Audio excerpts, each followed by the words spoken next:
Greetings to all of you from my side. If you are new to our channel, please subscribe to our channel and share the words of God with as many people as possible so that the words of God can reach more brothers and sisters.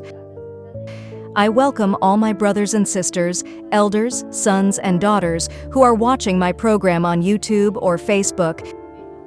Today, we have a special topic for all of us. And what is that special topic? Let's read from the Bible. In the name of God, the most gracious, the most merciful. Hebrews chapter 2 and 6 to 7 verses. But one testified in a certain place, saying, "What is man that you are mindful of him? Or the Son of Man that you take care of him? You have made him a little lower than the angels. You have crowned him with glory and honor, and set him over the works of your hands." He never leaves us alone. In fact, he wants everyone to repent and get eternal life. And the crown of eternal life is on his head. God has created us with his own hands. And when we make something with our own hands, if it breaks, we are sad. In the same way, God has created us with his own hands.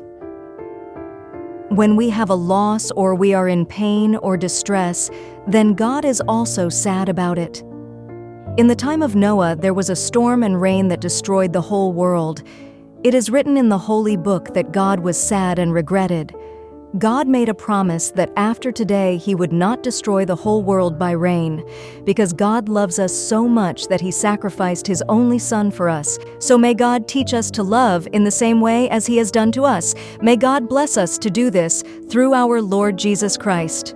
Amen. God bless you. May God always keep you happy. If you liked this video, then please like it and share these words of God as much as possible so that the words of God can reach more brothers and sisters.